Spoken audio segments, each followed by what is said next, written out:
주시는 하나님 말씀 사무엘하 6장 6절부터 15절까지 제가 한 절, 여러분이 한 절 이렇게 교도하도록 하겠습니다.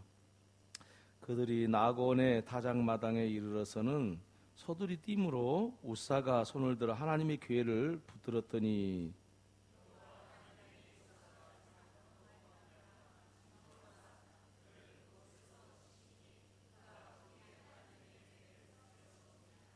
여호와께서 우사를 치심으로 다윗이 분하여 그것을 베레스 우사라 부르니 그 이름이 오늘까지 이르니라.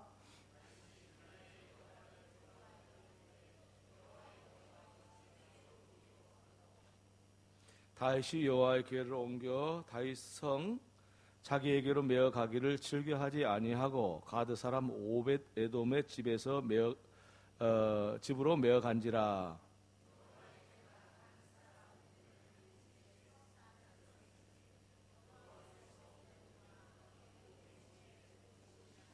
어떤 사람이 다윗 왕에게 아뢰어 이르되 여호와께서 하나님의 궤로 말미암아 오벳에돔의 집과 그의 모든 소유에 복을 주셨다 한지라. 다윗이 가서 자기의 궤를 기쁨으로 메고 오벳에돔의 집에서 다윗성으로 올라갈새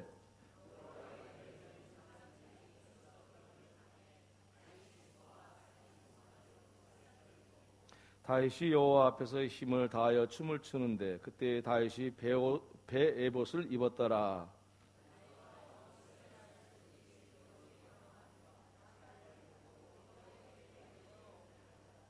아멘. 오늘 제목은 여호와의 궤를 모셔라 그런 말씀인데요. 여호와의 궤, 그러니까 여러분이 알다시피 여호와의 궤는 성소 중에서도 지성소에 있던 것입니다. 성소 중에 지성소. 그러니까 이렇게 지금 여러분이 앉아 있는 곳이 성소고요. 제가 서 있는 곳이 지성소, 이런 식으로 생각하면 돼요. 그래서 성소와 지성소 사이에는 휘장이 쳐져 있어요. 그 안에가 여호와의 궤가 들어 있어요. 근데 여호와의 궤는 뭘 이야기하냐? 하나님께서, 우리 인간이 너무 어리석고 우둔하기 때문에 하나님께서 임재하시는 그 장소로 우리에게 여호와의 궤 가운데 여호와의 궤 위에 머무르시겠다라고 구약시대 때 가르쳐 준 거예요. 그런데 우리 인간이 우둔하기 때문에 그 말을 잘 알아듣기는 어려웠겠지만은 그래도 여호와의 궤를 보면은, 그거 보고 이제 법궤라고 그러죠. 여호와의 궤를 보면은 하나님이 계시는 그곳, 이렇게 생각을 한 거예요. 사람들 머릿속, 이스라엘 사람들의 머릿속에는 여호와의 궤 위에가 여호와가 계신다, 이렇게 생각을 한 겁니다. 그럴 리는 없잖아요. 하나님이 무슨 온 세상 창조하신 하나님께서 뭐 여호와의 궤 조그만 위에 뭐 모르시겠습니까? 그런데 이 여호와의 궤는 그런 상징적인 의미를 이스라엘 사람들한테 가르쳐 주심으로써 이스라엘 사람들이 하나님을 믿을 수 있도록 그 길을 인도해 주셨던 겁니다. 그런데 이 여호와의 궤가 지금 오늘 본문에서 이야기한 거 보니까 우사가 이제 죽은 사건이 터졌는데 그것은 나곤의 타작마당인데 이 법궤를 그 블레셋한테 빼앗겼었어요. 엘리 제사장 때. 그래가지고 그 법궤가 돌아오는 과정에서 나곤의 타작마당에 이르렀어요. 나곤 타작마당에서 다시 다윗성으로 이제 다윗이 가져오려고 하는데 그 가져오는 과정에서 우사라는 사람이 법궤를 손을 대가지고 거기서 죽었단 말이에요. 심각한 이야기잖아요. 그런데 하나님께서는 왜 우사를 죽였을까? 사실 우사가 뭐 죄 있는 것은 아니잖아요. 근데 뭐 때문에 그러냐면은 우사는 사실은 몰랐잖아요. 부주의한 거예요. 근데 그래서 하나님의 궤는 사람의 손으로 만지면 안 되는데 궤를 들 때는 항상 이 매일 것을 이렇게 만들어 거기다가 해야 되는데 그냥 소가 뛰니까 손을 잡아버린 거예요. 사실은 소에다 실으면 안 돼요. 예? 수레에다 실으면 안 되는데 수레에다 실었을 때 이 소가 뛰니까 우사가 그냥 이제 괴가 떨어지려고 그러니까 잡았단 말이에요.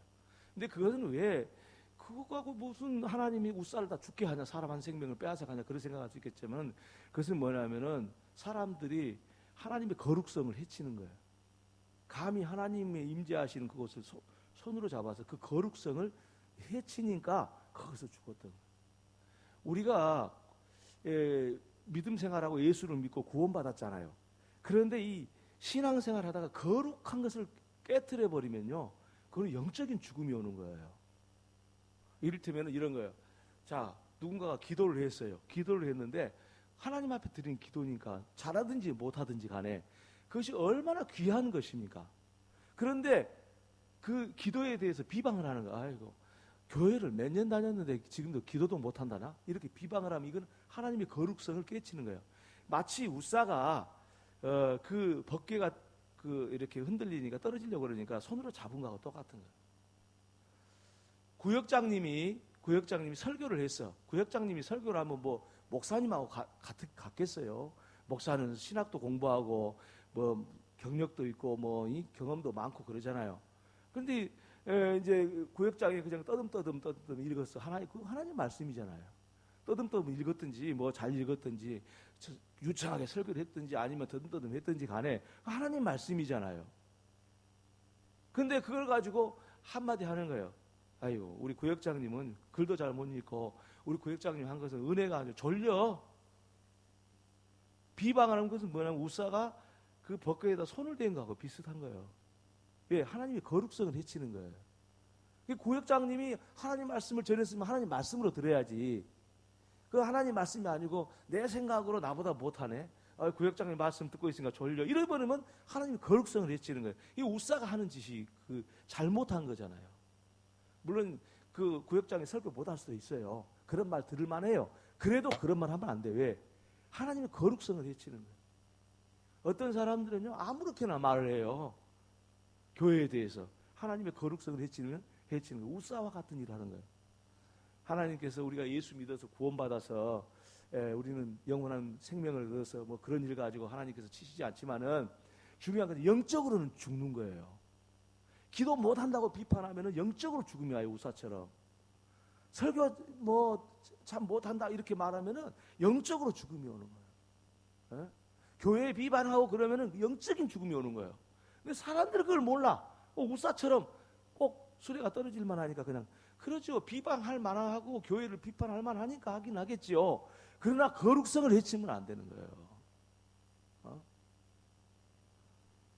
그런데 그 나곤의 타작마당에서 이 벗개를 옮겨오는 과정에서 다윗이 우사가 죽고 나니까 베레스 우사다. 여기가 베레스 우사 장소를 정했잖아요. 왜냐하면 우사가 하나님이 치셨다 그런 의미를 가지고 있잖아요. 베레스 우사라.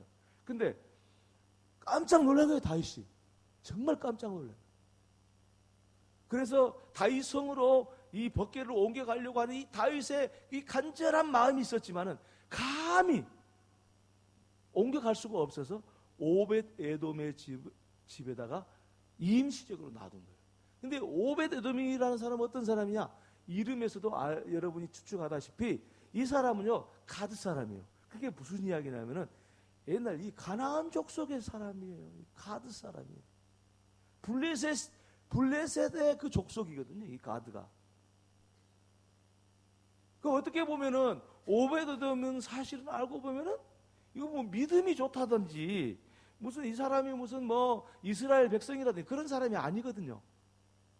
아마 이스라엘 사람들은 뭔가를 좀 알았기 때문에 이 벗개가 자기 집에 들어오면은 이 큰일 날 줄 알고 하나님의 임재하시는 그 벗개가 어떻게 들어오냐, 여호와가 어떻게 우리 집에 들어올 수 있겠냐, 그러면서 아마 다 거부했을 거예요. 근데 오벳 에돔은 가드 사람이에요. 이스라엘 사람처럼 이렇게 하나님을 믿어오는 그런 전통이 있는 사람이 아니에요. 오벳 에돔이 집에 딱 벗개가 머물렀는데 어쩔 수 없이 거기다 놔둔 거예요. 다윗이. 그런데 놀라운 일이 일어났어요. 그게 뭔지 아세요? 오벳 에돔의 집에 벗개가 머물렀더니 그때 하나님께서 복을 주시는데 오벳 에돔의 집에 가정의 식구들의 자녀의 짐승의 모든 하는 일에다 복을 주시는 거예요. 하나님이. 이게 복을 주신다는 것은 무슨 뜻입니까? 오벳 에돔에게 복이 주셨다는 것은 오벳 부자가 됐다, 자식이 잘 됐다 그런 말도 있지만은 그 말 이전에 무슨 뜻이냐면은 하나님께서 오벳 에돔에 복을 주셨다는 것은 하나님이 오벳 에돔과 함께 했더라. 하나님이 그 가정에 함께 했더라. 그 자식에게 함께 했더라. 그 사업에 함께 했더라. 그거예요. 왜? 복이 뭡니까? 복이. 언젠가도 제가 말씀드린 복이 뭡니까? 복은 하나님이 복이에요. 복은 돈이 복이 아니고 건강이 복이 아니고 하나님이 복이란 말이에요. 할렐루야. 하나님이 복인 것을 알아야 돼요. 오벳 에돔의 집에 뭐가 들어갔어요? 여호와의 궤가 들어가니까 거기서 누가 어떤 역사였다? 하나님이 그와 함께 했어요. 하나님이 오벳 에돔의 집에 하나님의 계심을 드러내는 거예요. 그게 복이에요. 다 우리가 하나님 우리 가운데 다 계시지요. 누가 없는 사람 어디 있습니까? 하나님이 여기도 계시고 저기도 계시고 여러분 집에도 계시고 다 이 온 우주 만물에 하나님이 계시죠. 그런데 하나님이 계신다고 드러내는 사람은 많지 않아요. 너희 집에 하나님이 계신다는 것을 드러내는 사람이 하나님의 복을 경험하게 되는 거예요. 그럼 어떤 사람한테 있냐? 오벳 에돔의 집에 법궤가 머무르니까 거기에 법궤가 있으니까 하나님께서 하나님을 드러내셨어요. 그래서 오벳 에돔의 집이 다 복을 얻게 됐는데 이 복을 얼마나 얻었냐? 여기에는 잘 나오지는 않지만은 그 문구를 앞뒤로 생각해 보니까 다윗한테 그 다윗의 신하가 이야기하는 거예요. 뭐라고 하냐면 오벳 에돔의 집에 하나님께서 복을 아주 많이 주셔가지고 오벳 에돔이 정말로 복된 사람이 됐다고 말하는 거예요. 그러니까 간단히 말하면 오벳 에돔은 다른 사람이 알 정도로 복을 받았어요. 우리 온 제일교회 성도들도 오늘 이 자리에 나온 모든 성도들도 다른 사람이 하나님이 여러분에게 복을 주셨다 할 만큼 복을 받기를 바랍니다. 할렐루야. 그 정도는 복을 받아야지요. 아, 하나님이 집사님 집에 복을 주셨어. 집사님 하나님이 복 받게 하셨어. 그 말을 들어야 돼요. 다 그렇게 듣기를 바랍니다. 예? 그래야 돼. 그렇게 오벳 에돔의 집에 모였던 이거 법궤가 있었더니 하나님이 복을 주셔가지고 하나님께서 오벳 에돔이 온 동네에 소문난 거예요. 하나님의 복을 받았다고. 이유가 뭐예요? 오벳 에돔이 신앙이 좋았어요? 예? 오벳 에돔이 신앙이 좋았어요? 아유, 오벳 에돔이 가드 사람이라니까요. 내가 진 말이 아니고 성경에 나오잖아요. 가드 사람 오벳 에돔. 블레셋 족속이에요. 블레셋 족속. 어? 물론 이스라엘 사람화 됐겠죠. 많은 시간이 지나면서. 중요한 것은 오벳 에돔의 신앙이 좋았다라고 말하지 않아요. 오벳 에돔의 집에 하나님의 법궤가 머물렀더니 그곳에서 하나님이 그와 함께 하신 것을 드러냈더니 오벳 에돔이 복을 받았더라라는 말씀이에요. 그러면 하나님의 법궤가 그 오벳 에돔의 집에 머물렀다는 뜻은 무슨 뜻일까요? 여러분, 그게 무슨 뜻이겠습니까? 여러분의 마음이 오벳 에돔의 집에 머물렀던 법궤가 있어야 되고, 여러분의 가정에 오벳 에돔이 집에 머물렀던 하나님의 법궤가 있어야 되고, 우리 교회에 하나님의 법궤가 우리 교회에 있어야 되고, 이 나라 이 민족에게 하나님의 법궤가 있는 나라가 돼야 돼요. 우리 심령에 각자의 심령 속에 오벳 에돔의 집에 머물렀던 법궤를 모시면은 복이 오는 거예요. 하나님이 함께 하시는 거예요. 그 가정에 하나님께서 함께 하실 때 오벳 에돔의 집에 법궤를 머무르는 것처럼 그 집에 법궤를 머무르게 되면은 하나님이 그 집에 복을 주세요. 오늘 보니까 28구역부터 34구역은 전멸이고 13구역부터 16구역 또 전멸이네. 어떻게 또 이렇게 다 된 구역이 있어요. 어떻게 있는데 없는데 이렇게 안 온 사람 안 오고, 이게 지금 참 문제예요. 우리 교회가 다 이거 다 차도록 해야 돼. 이거 걱정스러워 죽겠어요. 어? 한번 힘을 냅시다. 그런데 중요한 사실은 뭐냐? 잘 보세요. 잘 보세요. 여러분, 오벳 에돔의 집에 법궤가 머물렀을 때, 여러분의 구역 예배가 드려졌을 때, 그것이 법궤가 머무르는 거. 여러분이 마음으로 하나님을 오늘 예배하듯이 예배할 때 그것이 뭐냐면 여호와의 법궤가 머무르게 하는 거예요. 우리 교회가 진정으로 하나님 앞에 예배할 때에 여호와의 법궤를 우리 교회에 모시는 것과 같은 거예요. 이 나라 이 민족의 모든 사람들이 하나님 앞에 예배했을 때 여호와의 법궤를 이 민족에 모신 것하고 똑같아요. 할렐루야. 여러분 오벳에돔의 집에 법궤가 머물렀듯이 여러분 가정에도 하나님 여호와의 법궤가 머무른 것 같이 하나님께 예배하는 가정 되기를 바랍니다. 예배하는 각 개인의 심령 되기를 바랍니다. 예배하는 구역이 되시기 바랍니다. 예배하는 교회가 되기를 주님의 이름으로 축원합니다. 할렐루야. 그러니까 여러분, 자, 법궤를 머무르면은 법궤가 머물렀을 때 하나님이 임재하신 것처럼 곧 우리가 예배할 때 하나님이 우리한테 복을 주시는 거지. 머릿속에 가득 들어있다. 성경 말씀이 가득 들어있고 믿음이 막 하늘을 찌르듯이 높다고 해서 주는 게 아니에요. 복을 뭐 할 때 하나님 복을 주신다고요? 예배할 때. 왜? 여호와의 법궤가 머물렀을 때 그때 복이 임하는 거예요. 그때. 할렐루야. 여러분 여호와의 법궤가 머물렀던 그곳에 하나님이 임하시지. 다른 그게 말이 맞잖아요. 마음으로 하나님을 예배하는 사람이 복을 받는 거고, 예배하는 가정이 복을 받는 거고, 예배하는 교회가 복을 받는 거예요. 참 요즘에 세상에 이 교회 그러면 예배하는 거 딱 맞아야 맞잖아요. 근데 예배를 자꾸 줄여가 교회에서. 참 안타까운 것이 뭐냐면 심야 기도회도 없어져 버렸고, 예? 어떤 데는요 수요일 예배도 없어진 교회가 있고요, 주일 오후 예배도 없어진 교회가 있어요. 복 못 받아요. 뭐 믿음으로 천만의 말씀이에요.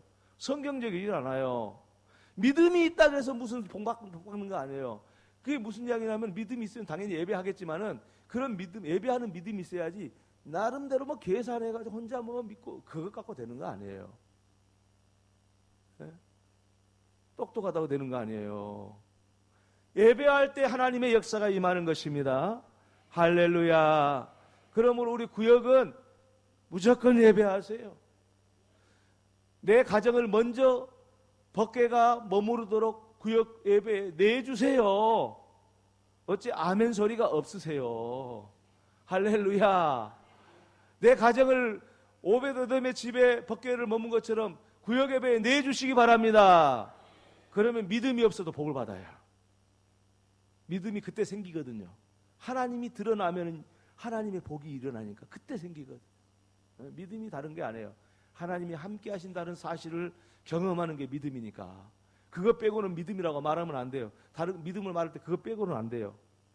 자, 그러므로 오벳에돔의 집에 법궤가 머물렀던 것처럼 하나님께 예배하는 그 가정은 하나님이 복을 주시게 돼 있습니다.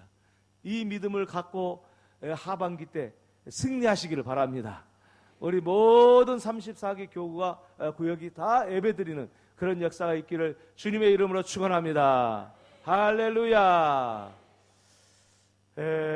오늘 이제 우리 옆에 분들한테 각오를 합시다. 이제 뒤에 사람한테 하지 마세요. 옆에 사람들 같은 구역이니까 옆에 사람만 가요.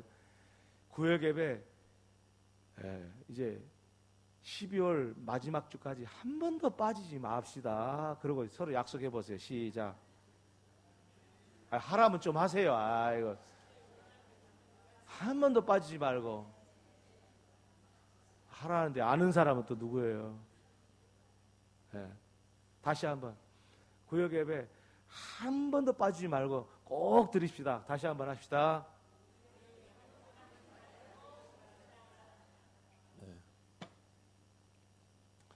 구역장 혼자 나왔으면 혼자 신랑하고 같이 드려요.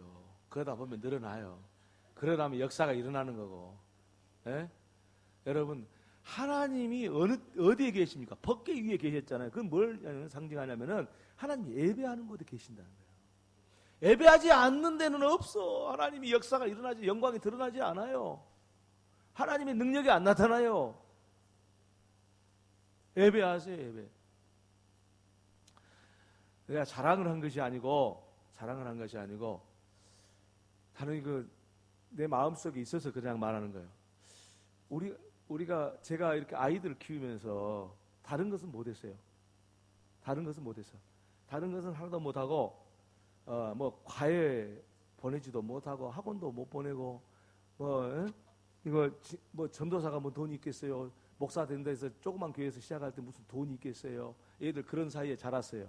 그런데 아이들한테 매일같이 예배를 했어요. 매일같이. 어렸을 때. 국민학교 다닐 때, 중학교 다닐 때 매일같이. 아침에 4시에 앉아가지고 매일같이. 이제 고등학교 가니까 할 수가 없어요. 이제 기숙사에 있어버리니까 할 수가 없고 중학교 다닐 때까지 매일같이. 국민학교, 중학교 다닐 때. 그리고 아이들한테 그런 이야기를 했어요. 주일날은 너희들이 중등부에 속했으면 중고등부에, 아동부에 속하면 아동부에 꼭 너희들 예배를 드려라. 두 번째는 11시 예배, 어른들이 드린 예배를 꼭 드려라. 주일날 2번 드렸죠. 그리고 오후 예배도 꼭 드려라. 그리고 제가 어릴 때는 제 말 듣잖아요. 그러니까 주일날 자기들 예배, 11시 예배, 그 다음에 오후 예배 애들이 반드시 드렸어요. 그 다음에 수요일날은 7시 반 예배니까 반드시 학교 갔다 와서 수요일 예배 드려라. 안 빠졌어요. 우리 애들은 절대 수요일 예배 빠질 법 없어요. 그 다음에 금요, 그때 내가 전에 목회할 때는 금요 10시부터 12시가 심야 기도에서 심야 기도에 꼭 나와서 기도해야 된다. 그리고 매일같이 집에서 예배했어요. 그러면 생각해 보세요. 다른 애들은 주일날도 공부하고 수요일날도 공부하고 금요일날도 공부하잖아요. 근데 우리 애들은 공부할 시간이 없어. 월요일, 화요일 학교 갔다 오면은 공부할 시간이 있고 수요일은 교회 가야 되니까 공부 못하고 목요일, 금요일은 또 10시까지밖에 못하고 토요일은 이제 좀 할 수 있었을까 모르겠어요. 그러니까 다른 애들이 절반도 안 돼 공부할 수 있는 시간이. 그래서 중학교 다닐 때 애들이 와서 그런 거, 아빠 내일은 월요일 날이요. 주일날 하는 이야기. 내일은 중요한 기말고사가 있어요, 아빠. 내일 정말 중요하니까 시험 잘 봐야 되니까 아빠 오후 예배 한 번만 감해줘. 저한테 와서 이제 사정을 하는 거예요. 그래서 제가 그랬어요. 이녀봐, 아빠는 네가 점수 많이 맞기를 바라지 않아. 예배 드리고 나머지 예배는 드려. 그리고 나서 나머지 할 수 있는 시간 하는 거야. 예배 드려. 내일 기말고사 본다 한 애를 갖다 잡아놓고 지들 중고등부 예배, 어른 11시 예배, 오후 4시 예배 다 드리고 나서 그 다음에 공부하고 싶으면 하고 주님 주일 잘 지켜서 해야. 그러니까 애들이 처음에는 이게 적응을 잘 못하다. 그래도 안 돼. 아빠는 너 성적 좋기 바라지 않아. 예배 잘 드리면 돼. 근데 제가 참 미련하잖아요. 아니 다른 집안 애들은 뭐 과외 시키고 학원 가고 막, 그런데 과외도 안 시켜주지, 학원도 안 보내주지, 교회라도 오지 말고 열심히 공부라도 해야 되는데 그 공부도 하지 말라고 교회 오라고 그러지. 그래서 나는 공부 못 할 줄 알았어요. 진짜 못 할 줄 알았어. 어떻게 서울대 가냐고. 진짜 못 할 줄 알았어. 그런데 그게 아니에요. 하나님이 복을 주시는 거예요. 예배할 때. 믿습니까? 믿습니까? 하나님이 복을 주시는 거예요. 나 자랑한다고 말하지 마요. 이건 정말 중요한 일이니까 그래요. 내가 또 이런 말을 하면 우리 집 사람이 가가지고 당신은 맨날 자랑만 하고 그런다고 내가 또 한 바가지 긁어요. 그러지만 그래도 너무 중요하니까 예배 드리지 않고 복 받으려고 생각하지 마세요. 그건 헛것이에요. 구역 예배 드리지 않고 구역이 부흥하려고 생각하면 그건 헛것이에요. 안 돼요. 가정에 하나님의 복이 원하십니까? 그러면 가정에서 예배 드려요. 드리셔야 돼요. 왜 아멘 안 하십니까? 할렐루야. 가정에서 예배 드리면서 자식들을 위해서 기도하고 교회 위해서 기도하고 기도해야 될 거 아니에요. 하나님이 역사하게. 구역 예배를 안 드려도 괜찮은 것처럼 생각하니까 이 모든 것들이 지금 흐트러지는 거예요. 여러분 잘 생각해봐요. 자식들 키울 때 말이죠. 예배 착실히 드린 애들은 그건 보나마나 잘 되게 돼 있어요. 나는 그건 뭐 기도할 필요도 없어. 예배만 잘 드리면은 그건 잘 되게 돼 있어요. 제가 예를 하나 들어볼게요.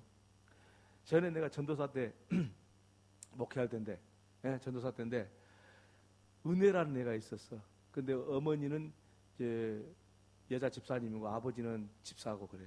아버지도 집사고. 저기 개인 택시 하시는 하시는 분인 집사님이셔. 근데 이제 큰 딸은 그래도 공부를 잘하는데 작은 딸 은혜가 잘 못해 공부를. 그래서 그 광주 시내에 있는 학교를 못 가고 고등학교를 못 가고 저기 송정리로 갔어. 송정리로. 광주 시내 학교는 못 들어가고 송정리로 갔어. 근데 그 애를 보면은요 너무 귀여워요. 그리고 신앙이 너무 좋은 거야. 예배는 절대 안 빠져 얘가. 지금 엄마 아빠 따라서 모든 예배 다 와. 그래서 너는 잘 될 줄 알았다. 그래갖고 고등학교 시험을 떨어져가지고 저기 송정리로 갔어. 실력이 안 되니까. 송정리로 갔더니 제도가 어떤 제도가 바뀌어지냐면은 내신 성적이 중요한 변수로 작용하는 시대가 맞이하게 된 거예요. 그래서 그 애가 대학교를 싹 들어가 버렸어. 다른 애 광주 시내에 있던 애들은 내신 성적이 안 좋아가지고 학교를 못 들어갔어요. 근데 대학교를 저기 안 좋은 학교 가니까 내신 성적이 좋은 거예요. 대학교 싹 들어가가지고 그래가지고요 대학 딱 졸업하고 얘가 말이죠. 내가 소문 들으니까 아주 훌륭한 사모가 됐대요. 사람 모르는 거예요. 제발 제발 자기 꾀에 속지 마세요. 예배 안 드리고도 뭔 일이 된다고 생각하니까 자기 꾀에 속는 거 아니겠어요? 그냥 예배 안 드려도 괜찮다고 하니까 구역 예배 중도야 한번 건너뛰지. 용감하기도 해요. 한번 건너뛰지. 뭐 별일 있겠어? 맨날 드리는 거 우리 둘이 앉아갖고 들으면 힘도 없는데 찬송가도 잘 못하고 그러는데 그거 되겠어? 쉽게 생각하지 마세요. 하나님은요 우리가 생각하는 그런 하나님이 아니세요. 여호와의 법궤가 있는 곳에서만 하나님의 영광이 드러나는 겁니다. 예배하는 곳에서만 하나님이 영광이 드러나는 겁니다. 하나님이 드러났을 때 우리에게는 복이 되는 겁니다. 할렐루야. 그러므로 이제 모든 구역들은 예배는 절대 빠지지 마시고 구역 예배 드리시고 이것이 기폭제가 되어서 가정마다 예배가 드려지는 역사가 있게 될 때 우리 교회도 부흥하고 성장하고 예배할 때 하나님의 역사가 일어나는 겁니다. 여러분이 만들어가는 여러분이 앞장서는 그런 모범적인 우리 성도들 되기를 바랍니다. 할렐루야. 기도하겠습니다. 하나님 우리 아버지 감사합니다. 오베드돔의 집에 법궤가 머물렀을 때에 하나님의 놀라운 영광이 드러나고 하나님 오베드돔이 복을 받은 것처럼 오늘 이 시대에도 하나님 앞에 예배할 때에 하나님의 놀라운 복이 임한다는 사실, 이 영적인 원리를 알고 우리가 예배하는데 정말 소홀히 하지 않도록 도와주시옵소서. 가정마다 구역마다 모든 교회가 예배할 때 하나님 앞에 모든 영광을 돌려주고 하나님의 놀라운 축복이 임하는 것을 알고 이 믿음 가지고 살아가게 하여 주시옵소서. 이제부터 12월 말까지 구역예배를 빠뜨린 구역이 없도록 하나님 도와주시옵소서. 주님 도와주시옵소서. 예수님의 이름으로 기도 올려옵나이다. 아멘.